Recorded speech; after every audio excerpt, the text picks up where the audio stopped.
Lisa Murray floated in the darkness of space. The debris of her ship, the USS Horizon, drifted around her like a metal graveyard. Her oxygen levels were dropping, and the emergency beacon on her suit blinked weakly. She was the only survivor of the ambush. Through her cracked helmet visor, Lisa watched the massive Zulaxian warship approach. The aliens had attacked without warning, their weapons tearing through the Horizon's shields like they were paper. Now they were coming to finish the job. Captain's final log, Lisa whispered into her suit's recorder. The Zulaxians have destroyed the Horizon. All hands lost except for me.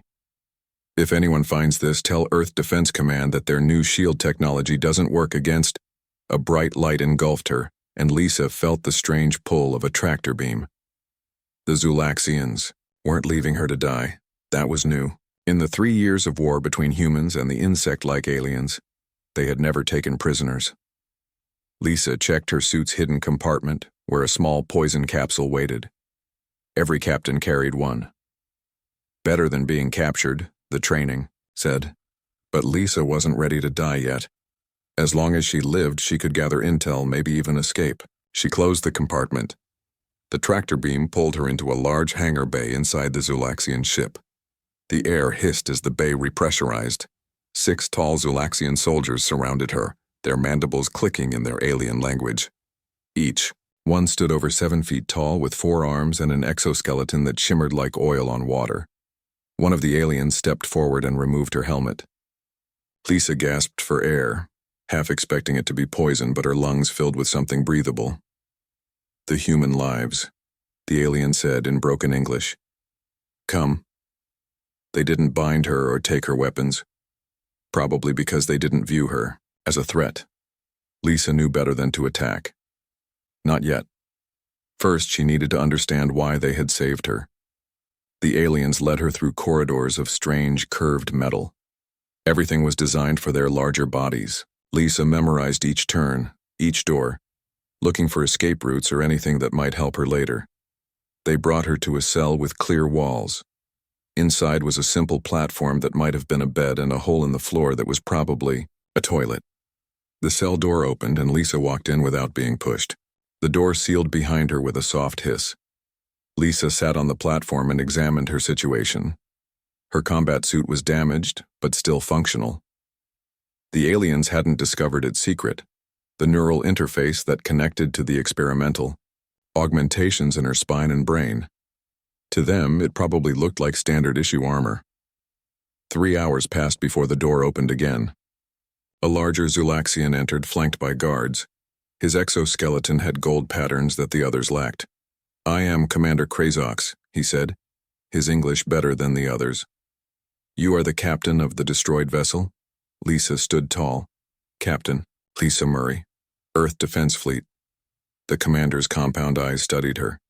You are the first human we have kept alive. Lucky me, Lisa said.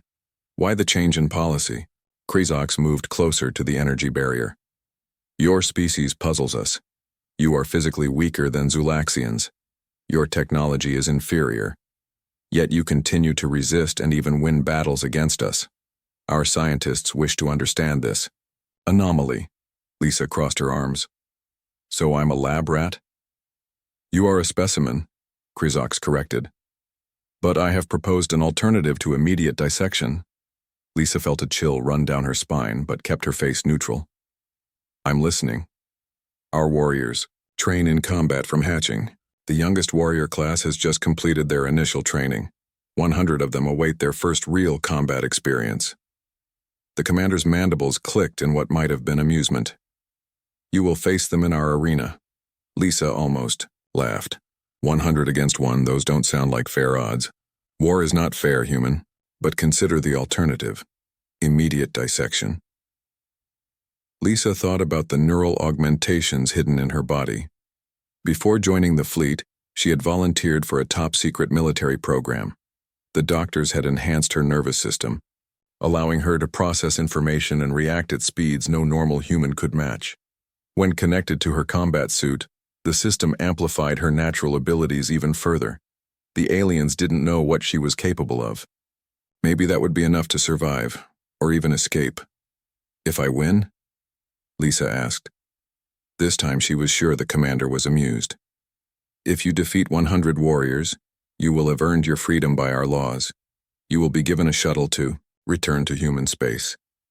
And if I lose? Then the scientists will have what remains of you. Lisa pretended to consider the offer, though she already knew her answer. I accept your challenge, but I'll need my combat suit repaired. The commander seemed surprised by her acceptance. You believe you can win? Lisa smiled.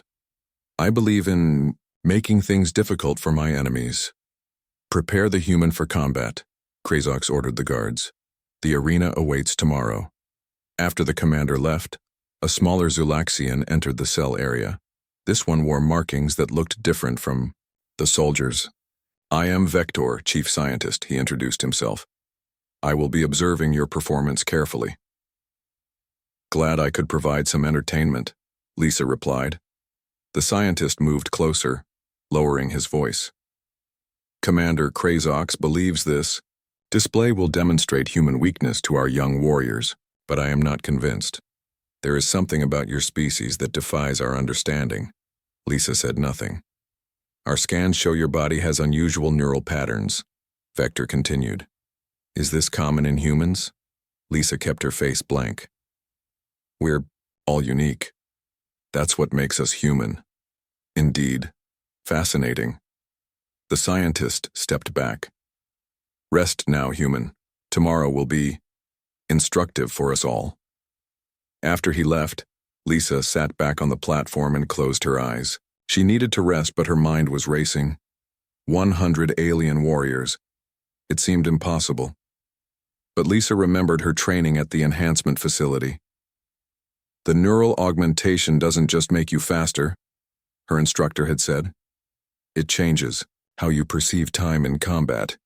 When the adrenaline hits and the interface activates, the world slows down. You'll see attacks before they happen. You'll move between heartbeats, one becomes many. She opened her eyes and looked at her hands. Normal human hands.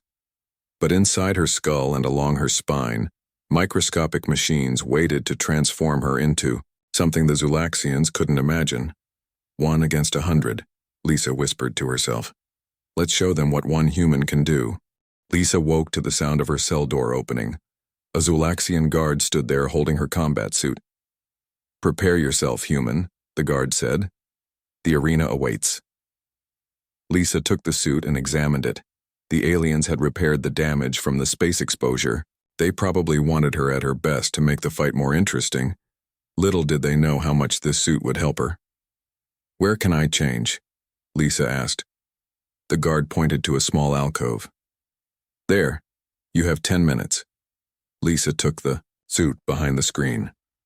She stripped off the prisoner clothes they had given her and began putting on the specialized combat gear. Each piece connected to form a second skin of advanced armor. When she reached the neural port at the back of her neck, she paused.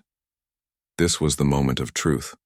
Once she connected the suit to her augmentations, the Zulaxians might detect the change in her, but she needed every advantage. Lisa plugged the connector into the port hidden at the base of her skull.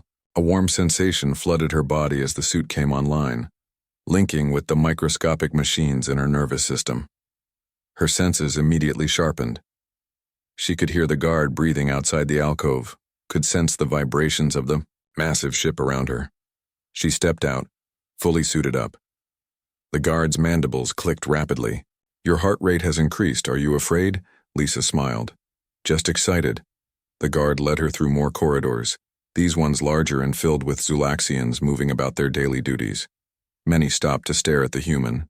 Lisa heard their clicks and whistles, probably making bets on how quickly she would die. They arrived at a preparation chamber. Weapons lined the walls, but they were clearly meant for training. Blunted edges and non-lethal settings. Choose one weapon, the guard said. Lisa examined the options. There were shock staffs, sonic disruptors, and various bladed weapons designed for Zulaxian hands. None of them felt right for her. I'll fight without weapons, she said. The guard clicked in surprise. You face 100 warriors. I'm aware of the odds. A new Zulaxian entered the room. This one had red markings on its exoskeleton and moved with the confidence of a veteran soldier. "I am Draz, Sergeant of the Combat Arena," the newcomer announced. "You are the human specimen?" "Captain Lisa Murray," she corrected. Draz circled her, studying her combat suit. "This armor seems inadequate. It will not protect you from 100 warriors." "It's not the armor that protects me," Lisa replied. "It's what I do with it." Draz stopped in front of her. "Your species confuses me. You know you will die, yet you prepare as if victory is possible." Lisa stretched her arms, feeling the suit adjust perfectly to her movements. "It's called hope. Something your species might want to learn about." "Hope is irrelevant against superior numbers and strength," Draz countered. Lisa smiled again. "We'll see." The sergeant pointed to a large metal door. "The arena lies beyond. The young warriors await. They have been instructed to subdue, not kill. The commander wishes you intact for study." "How considerate," Lisa said dryly. "The combat will end when you surrender or can no longer fight," Draz explained. "Commander Krazox and Chief Scientist Vector will observe from the command platform." Lisa nodded and walked toward the door. She took deep breaths, preparing her mind as she had been taught in the augmentation program. "Focus on time perception," her instructor had said. "When the interface fully activates in combat, seconds will stretch. Trust your enhanced reflexes. Your brain will process information faster than any normal human." The door began to slide open. Bright light and the sound of thousands of clicking mandibles poured in. "Just one question," Lisa asked Draz as she stood at the threshold. "Are your warriors ready to become a cautionary tale?" Before the sergeant could respond, Lisa stepped into the arena. The stadium was massive. Towering walls of black stone surrounded a circular field of red dust. Thousands of Zulaxians filled the seats, their exoskeletons reflecting light in a sea of shimmering colors. At the top of the arena sat Commander Krazox on an elevated platform, surrounded by what appeared to be scientists and military officers. And there, in formation across the field, stood 100 young Zulaxian warriors. They were smaller than the adult soldiers Lisa had seen, but still each one stood a foot taller than her. Their exoskeletons were lighter in color, indicating their youth, but they moved with practiced precision. Each carried a training staff that could deliver painful but non-lethal shocks. Lisa walked to the center of the arena. The red dust crunched under her boots. She felt strangely calm. The neural interface was working perfectly, heightening her awareness of everything around her. "Begin human evaluation," Krazox's voice boomed through speakers. "Warriors, subdue the specimen." The 100 young Zulaxians began to advance. They moved in formation, breaking into 5 groups that approached from different angles. It was a standard encirclement tactic. Lisa closed her eyes for just a moment, focusing on her breathing. When she opened them again, her augmentations fully activated. The world slowed down. Lisa could see every movement in crystal clarity. The dust particles, kicked up by the approaching warriors, hung in the air. She could track the movement of each alien, predict their paths based on their foot positioning and balance. The first group reached her, staffs raised. In normal time, their attack would have been too fast to counter. But to Lisa's enhanced perception, they moved like swimmers through honey. She stepped aside from the first strike, grabbed the staff and used the warrior's momentum to throw him into his companions. 3 went down in a heap of clicking limbs. The second group attacked from behind. Lisa sensed rather than saw them coming. She dropped and swept her leg in a wide arc, catching 2 warriors at their joint connections, the weakest point in their exoskeletons. They collapsed, temporarily paralyzed as their nervous systems reset. 5 down. Lisa counted aloud. 95 to go. The remaining warriors hesitated. This was not how the fight was supposed to go. The human was moving too quickly, reacting to attacks before they fully developed. Lisa didn't wait for them to regroup. She sprinted toward the largest cluster, moving in a zigzag pattern that made her nearly impossible to track. As she reached them, She launched into a series of strikes targeted at nerve clusters and joint membranes, all knowledge from classified Zulaxian physiology briefings. Warrior after warrior fell, not dead or seriously injured but incapacitated. Some would recover in minutes, others would need medical attention for dislocated limbs or temporarily paralyzed nerve centers. Keep track of your breathing, Lisa heard her instructor's voice.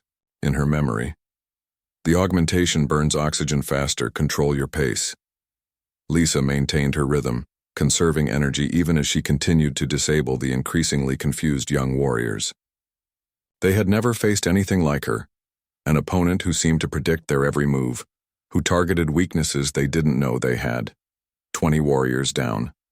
Then 30. The formations broke down as panic began to spread.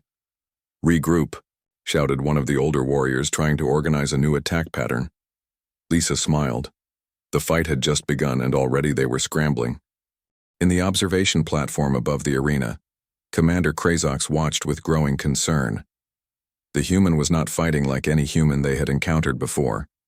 She moved too quickly, reacted too precisely.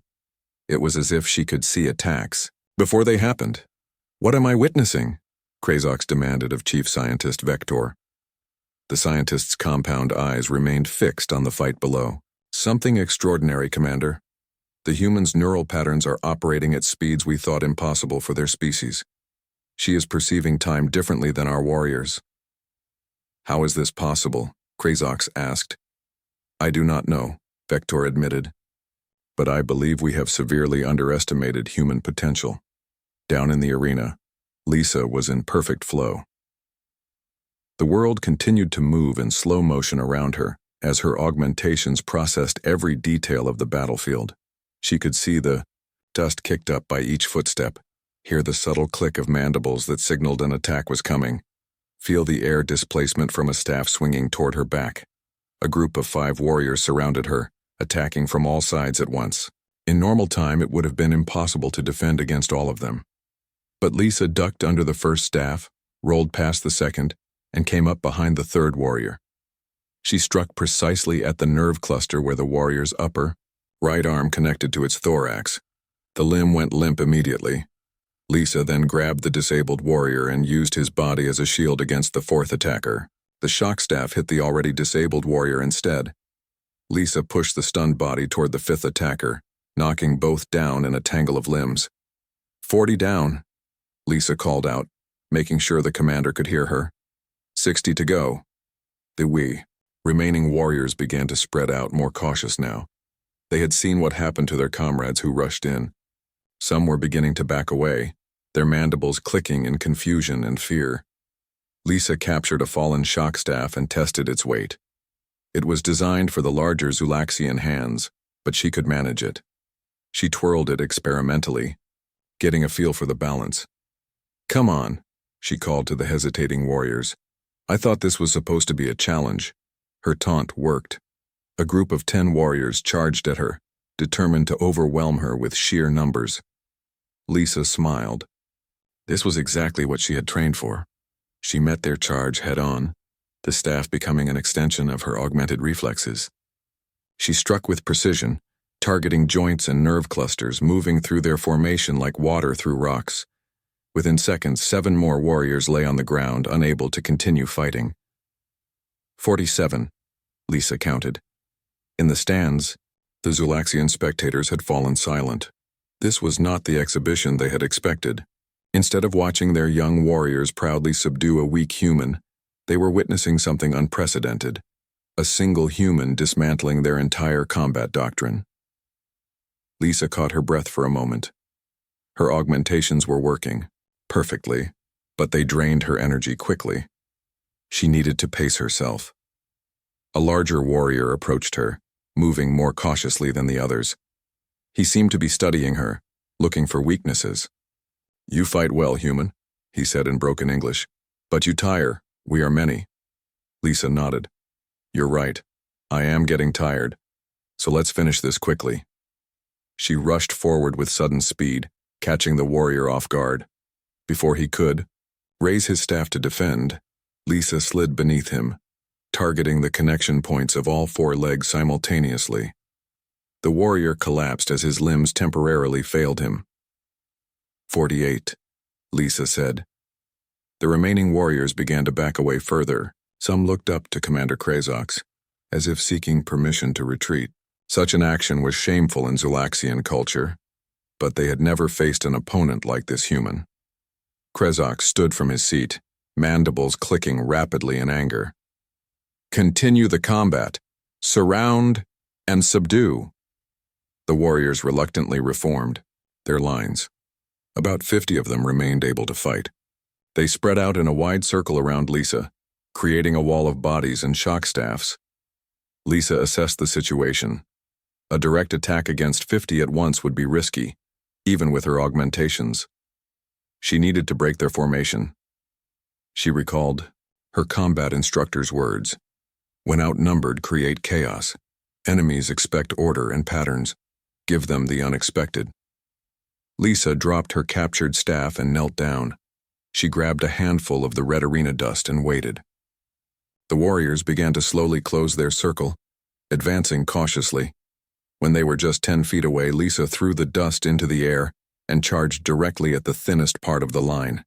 The dust cloud momentarily confused the warriors, compound eyes giving her the opening she needed.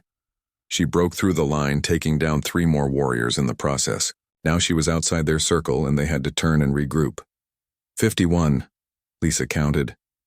The warriors turned to face her, but their formation was broken.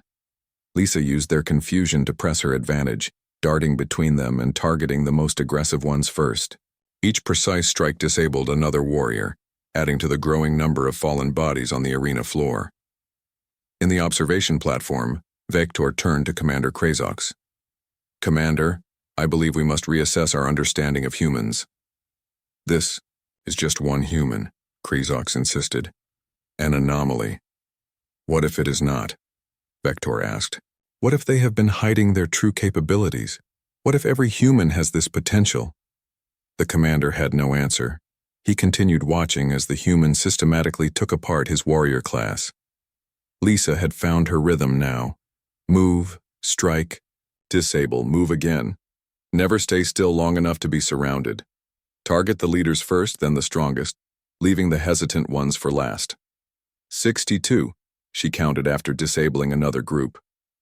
The remaining warriors were now showing clear signs of fear, an emotion rarely seen in Zulaxians. Some were backing away despite their commander's orders.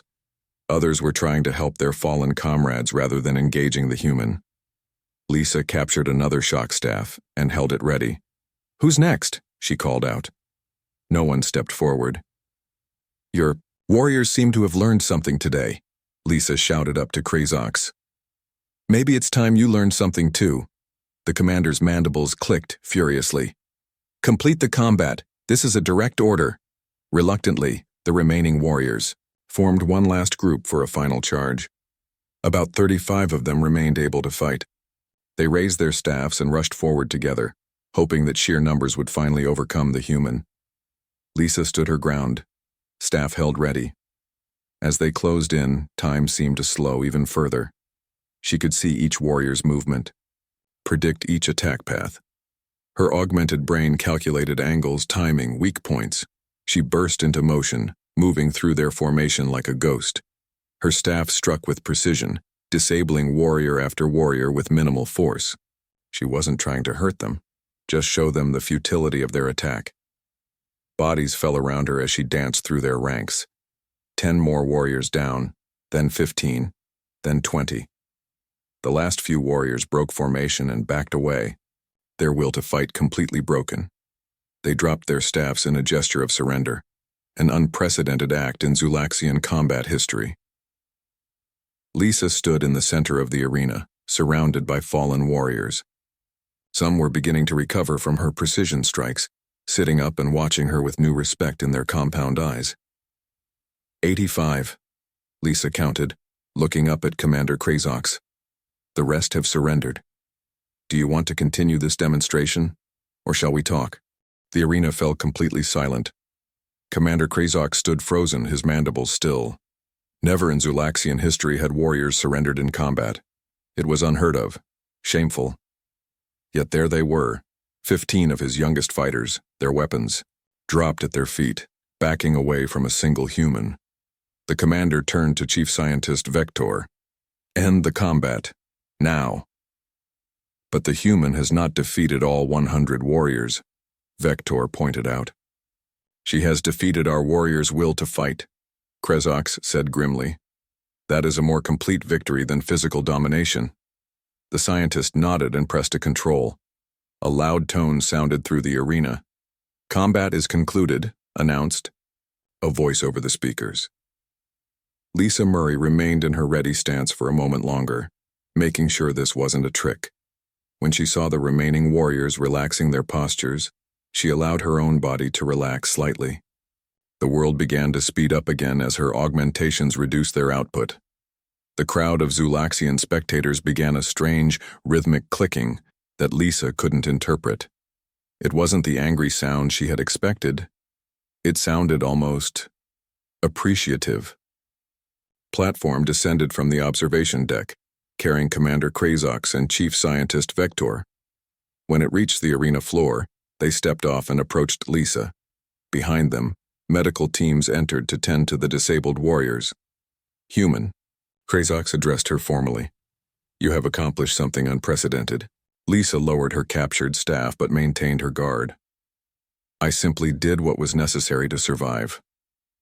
"No," the commander disagreed. "You did far more than that. You could have killed many of these warriors. Their joints and nerve clusters were exposed to you. Yet you chose precise, temporary, disabling strikes." Lisa nodded. "I'm a soldier, not a killer. When there's a non-lethal option, I take it." Vector moved closer, his scientific curiosity obvious. "Your neural patterns during combat were extraordinary. No human we have studied has demonstrated such capabilities." "Maybe you haven't been studying the right humans," Lisa replied. "Perhaps," the scientist agreed. "Or perhaps you are unique. Either possibility changes our understanding of your species." "Commander," Krezox gestured at the arena around them. 85 warriors disabled, 15 who have committed the unprecedented act of surrender, all within 5 minutes and 23 seconds. Lisa couldn't hide her surprise. "That's all it took?" "It felt longer." "That is part of your ability, is it not?" Vector asked. "Time perception alteration during combat?" Lisa didn't answer directly. "I kept my end of the bargain. I faced your 100 warriors." "Indeed you did," Krezox agreed. "And by our laws, you have earned your freedom." A murmur ran through the watching crowd. Many were listening in on the conversation through translation devices. The idea of releasing a human, especially one who had demonstrated such abilities, seemed to cause concern. "Commander," one of the senior officers called down from the observation deck. "The High Council should be consulted before releasing such a valuable specimen." Krezox's mandibles clicked rapidly in what Lisa had come to recognize as irritation. "Our laws are clear. Combat victory grants freedom. This has been our way for 10,000 years. Lisa kept her expression neutral, but inside she felt a wave of relief. She had gambled everything on the Zulaxians' rigid adherence to their traditions and laws. "There is a shuttle prepared," Krezox informed her. "It contains basic supplies and navigation to human space. You will be escorted there once the arena is cleared." Lisa nodded. "Thank you for honoring your word." Vector stepped closer, lowering his voice. "Before you depart, human, I must ask, are there many like you among your kind?" Lisa looked directly into the scientist's compound eyes. "Would you believe me if I said no?" "I would not," Vector admitted. "Then believe this," Lisa said carefully. "What you saw today is just the beginning of what humans are capable of. We adapt. We evolve. The longer this war continues, the more dangerous we become." The scientist's antennae twitched. "Fascinating. I will share these observations with the High Council." As the medical teams worked to help the disabled warriors, Lisa noticed something unexpected. The young Zulaxians who had faced her were not showing anger or shame as she might have expected. Instead, many were watching her with what appeared to be respect. Some even mimicked her fighting stance when they thought no one was looking. Commander Krazox noticed this too. "You have made an impression on our youngest generation." "Is that a bad thing?" Lisa asked. The commander considered the question. "It is unexpected. Zulaxians do not typically admire their enemies." "Maybe I don't have to be an enemy," Lisa suggested. Before Krazox could respond, a senior military officer approached and spoke urgently in their native language. The commander's posture changed immediately, becoming more alert. "What's happening?" Lisa asked. "A human fleet has been detected entering this sector," Krazox explained. "They appear to be searching for survivors from your ship." Lisa felt a surge of hope. Earth must have sent a rescue mission when the Horizon failed to report in. "This complicates matters," the commander continued. "Some members of the High Council will see this as an opportunity to capture more humans for study. Others will wish to engage in battle. Or, Lisa suggested, you could use this as an opportunity for something else entirely." Both Krazox and Vector turned to her. "Explain," the commander demanded. "Let me contact them," Lisa said. "I can tell them what happened here today, not as a story of capture and combat, but as the first step toward understanding between our species." Vector's antennae twitched rapidly. "You would portray this as a positive exchange? Wasn't it?" Lisa asked. "You learned something important about humans." "I learned something about Zulaxians, that you honor your word even when it's difficult. That seems like a foundation we could build on." Commander Krazox was silent for a long moment, considering her words. Around them, the arena was clearing as the warriors were helped out by medical teams. The spectators remained watching and waiting. "The war has cost us greatly," Krazox finally said. "Many ships, many lives, and we appear no closer to victory than when it began." "Same for us," Lisa admitted. "So maybe it's time to try something different." The commander's mandibles clicked softly as he thought. "The High Council has granted me authority to act as I see fit in military matters. This could be interpreted as a military decision." "It would be," Lisa agreed. "A strategic one." Krazox turned to Vector. "Chief Scientist, what is your assessment?" The scientist's compound eyes shifted between the commander and the human. "From a purely scientific perspective, I believe we have greatly misunderstood humans. If this one specimen could defeat 85 warriors and break the will of 15 others, imagine what their entire species is capable of." A reassessment of our approach seemed logical. The commander nodded. "Very well, Captain Murray, you will be taken to the communication center. You may contact your fleet with our terms for peaceful discussion." Lisa could hardly believe what she was hearing. "Thank you, Commander. I think you're making a wise choice." "Not wise," Krazox corrected. "Necessary. There is a difference." As they led her from the arena, Lisa heard the strange, rhythmic clicking from the spectators grow louder. She glanced back and saw thousands of Zulaxians tapping their upper limbs together in what she now realized was their version of applause. What had begun as a desperate fight for survival might just end up changing the course of the war. One human against 100 aliens.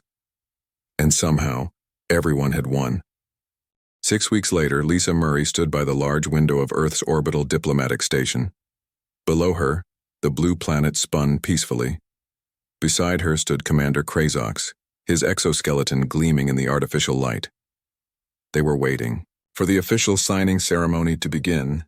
"Your world is very blue," the commander observed. "Much water." "Yes," Lisa agreed. "About 70% of our surface is covered in water, very different from your homeworld."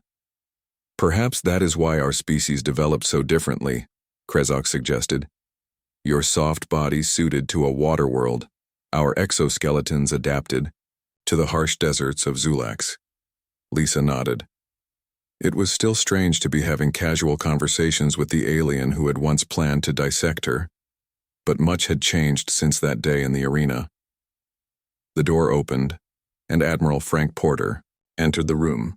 He was the highest-ranking officer in Earth's defense fleet and had been chosen to represent humanity in the peace talks. Captain Murray, the Admiral greeted her with a smile.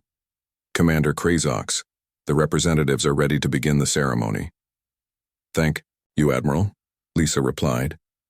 As they walked toward the main conference room, Lisa reflected on how quickly events had moved after her arena victory. Her communication with the human rescue fleet had prevented what could have been a disastrous battle. Instead, Commander Krazox had invited the fleet's commander aboard to begin preliminary peace discussions. The video of Lisa's fight against the 100 warriors had spread throughout both human and Zulaxian space. For humans, it was a story of incredible bravery and skill. For Zulaxians, it was a sobering demonstration of human potential and adaptability. When they entered the large conference room, representatives from both species stood in formal rows. The room was designed to accommodate both human and Zulaxian physiologies, with special chairs for the four-limbed aliens and environmental controls that balanced temperature and humidity for both species' comfort. Lisa took her place next to Admiral Porter at the large circular table. Commander Krazox joined the Zulaxian High Counselor, a female with elaborate gold patterns on her exoskeleton. We gather today to formalize peace between our species, Admiral Porter began. After 3 years of conflict, we have found a better path forward. The High Counselor clicked her mandibles in the formal pattern of agreement. The Zulaxian Collective acknowledges the strength and adaptability of humanity. We choose alliance over continued warfare. An aide brought forward the peace document, officially called the Murray Accords, in honor of Lisa's role in making peace possible. The document had been carefully negotiated over the past 6 weeks, establishing trade agreements, territorial boundaries, and cooperation protocols. As the signing began, Lisa caught sight of Chief Scientist Vector among the Zulaxian delegation. He had been instrumental in convincing the Zulaxian High Council that humans were potential allies rather than simple test subjects. His research into Lisa's neural patterns had led to a better understanding of human biology and eventually to the first joint scientific projects between the species. After the formal signings were complete, Admiral Porter raised a glass and a toast. The Zulaxians mimicked the gesture with their own drinking vessels. To peace, the Admiral said, and to Captain Lisa Murray, whose courage showed both our peoples a better way forward. Everyone drank. Lisa felt slightly uncomfortable with the attention, but recognized the symbolic importance of her role in the story both sides now told. After the ceremony, people broke into smaller groups for conversation. Lisa found herself approached by one of the young Zulaxian warriors she had faced in the arena. He now wore the markings of an instructor. Captain Murray, he greeted her with the formal arm gesture the Zulaxians had adopted for human interaction. I am Trazek. You may not remember me. You are one of the 15 who chose to surrender, Lisa said, recognizing him. That took courage. The young warrior's mandibles clicked in what Lisa now knew was their expression of surprise. You remember this? Of course, Lisa said. It was an important moment. For me as well, Trazek said. After the combat, many expected punishment for our surrender. Instead, Commander Krazox selected all 15 of us for special training. We now teach new combat styles based on what we learned from you. Lisa smiled. Adaptation. It's what both our species do best, it seems. Indeed. Trazek hesitated, then added, There is a saying now among our youngest warriors. Count not the number of humans you face, but the minutes you have left. Lisa couldn't help laughing. I hope we never have to test that theory again. As do I, the warrior agreed. Across the room, Lisa noticed scientists from both species deep in discussion. The exchange of knowledge had already begun to benefit both sides. Human medical technology was helping Zulaxians treat previously incurable exoskeleton conditions. Zulaxian energy systems were revolutionizing Earth's power grids. Commander Krazox approached her again. Captain Murray, I have been authorized to offer you a position. What kind of position? Lisa asked, curious. The first human ambassador to the Zulaxian Collective, the commander explained. The High Council believes you understand our people better than most humans. Lisa was surprised. I'm a soldier, not a diplomat. Sometimes soldiers make the best diplomats, Krazox observed. They understand the true cost of failed communication. Lisa considered the offer. Her time with the neural augmentation program had ended when the augmentations became public knowledge after her arena fight. Earth's military had decided to develop the technology openly rather than keep it classified. She was effectively out of a job. I would be honored, she said finally. Admiral Porter joined them, having overheard the exchange. I think it's an excellent idea, though Earth will miss one of its finest officers. I'll still be serving humanity, Lisa pointed out. Just in a different way. Later that evening, as the diplomatic station orbited into Earth's night side, Lisa stood alone at the window again. The planet below was now dark except for the glittering lights of cities. In space around the station, ships from both species moved in peaceful patterns. Chief Scientist Vector found her there. Your neural patterns are calm tonight, Captain Murray. Lisa smiled. The Zulaxian's ability to sense neural activity still took some getting used to. I'm at peace, I think. Something I didn't expect to feel when I was floating in space 6 weeks ago, waiting to die or be captured. Life follows unexpected paths, the scientist agreed. When I first examined your neural scans, I expected to study a specimen. Instead, I found myself studying a people, a culture, a potential ally. All because your commander decided to put on a show in the arena, Lisa mused. No, Vector corrected her. All because one human took on 100 aliens and showed us not just strength but wisdom. The combat ended in minutes, but its effects will last for generations. Lisa looked out at the stars. Somewhere out there was Zulax, a world she would soon visit as an ambassador. Beyond it were other worlds, other species, other challenges. What do you think we'll accomplish together? She asked. The scientist's compound eyes reflected the starlight. That, Captain Murray, may be the most exciting question of all.